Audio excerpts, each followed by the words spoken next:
My boyfriend stole the necklace that my late boyfriend gave me and gifted it to his sister. He got deer in the headlights when I took it back from his mother. Have been with my boyfriend, I'll call him Adam, for almost a year now. I met him through my master's degree in the UK when I was a sophomore in college. I had a long-term boyfriend, who I'll call Kyle, who took his own life. We were together for 3 years and I would never wish the pain of losing someone like that on my worst enemy. When we started college, Kyle gifted me a locket with the word most engraved on the back of it. It was our thing. It meant he loved me most. Sappy, but it was ours. Since his passing, this has been my most valuable possession and I do not go anywhere without it. It is my last piece of Kyle. After finishing my degree and struggling the entire time, I decided that I needed to get out of the town where everything happened and decided to study for my master's degree in the UK, which is where I met Adam. He is the first person I have allowed myself to love since losing Kyle, and I really have loved our relationship up until this. If it is true, I will never be able to forgive him. Adam has always been insecure about Kyle, asking hypothetical questions like if Kyle was still alive would I be with him, and would I prefer about him over Kyle, etc., etc. I usually dodge the questions and never give him an answer, as I don't condone these types of questions and don't want to feed into it. We have also had to have several conversations regarding Adam talking badly about Kyle. He also dislikes if I post about Kyle on his birthday or death anniversary or have hard days. He sees this as that I don't love him and am still hung up on Kyle. No matter how many years that pass, and how much I love Adam, Kyle was my first and his life was cut short. He was also my best friend. I will mourn his life forever, even if I have moved on romantically. He knows how much this necklace from Kyle means to me,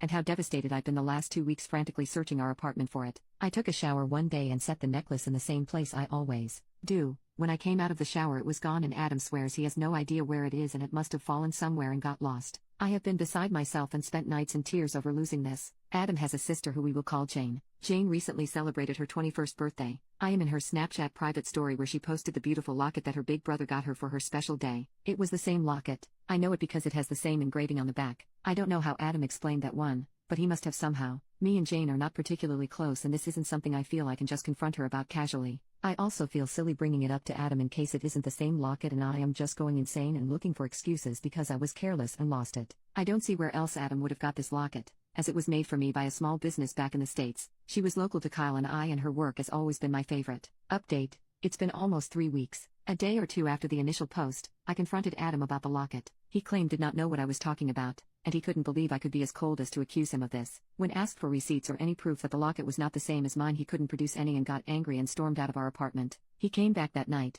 tried to gaslight me into believing I was the one who created a problem out of nothing, and even that the necklace he got his sister had no engraving whatsoever. Unlucky for him, I had contacted his mom while he was away, stating that I had misplaced my locket and was wondering if it had been accidentally taken home by Adam when he was visiting. She got back to me pretty quickly saying that she had found my necklace on her daughter Jane's present pile stacked away in a corner. She said that she would return the necklace to me as soon as possible and that she or Jane must have mistaken it for one of her presents and put it back in the pile. She promised me that she would keep a hold of it in her room until she got the chance to return it. Immediately after I had confirmation that Adam's mom had the locket, I booked the cheapest flight home I could find and asked his mom for a lift to the airport, that way she could return the necklace. She agreed, and after that, I sat planning exactly how I would tell Adam that we were breaking up. I didn't need him to admit to stealing the necklace. The fact that I had enough doubt in my mind that I knew he had taken it was enough for me to know that this relationship was going nowhere. I just wanted my necklace back. I stayed with Adam until my flight, which was about a week ago. I let him and his mom drive me to the airport. I left a note, breaking up with him, telling him that my friends would be by to pick up my stuff and move it between their flats. I took a leave of absence from uni until I work out where I am going to stay when I get back to the UK, and have contacted my landlord about taking my name off the lease. When Adam's mom gave me back my necklace, his face was priceless. He looked like a deer in the headlights. He was so angry, but he couldn't show it in front of his mom. His sister Jane hasn't once questioned the missing necklace, and it's been around 2 weeks now. I doubt she will ever notice. She is rather spoilt. I am glad to update you that I am safe. I am back home, with my necklace from Kyle. I am just home from visiting his grave, telling him this entire story and laughing about it. It reminded me that I should update, and probably hold higher standards in men for myself.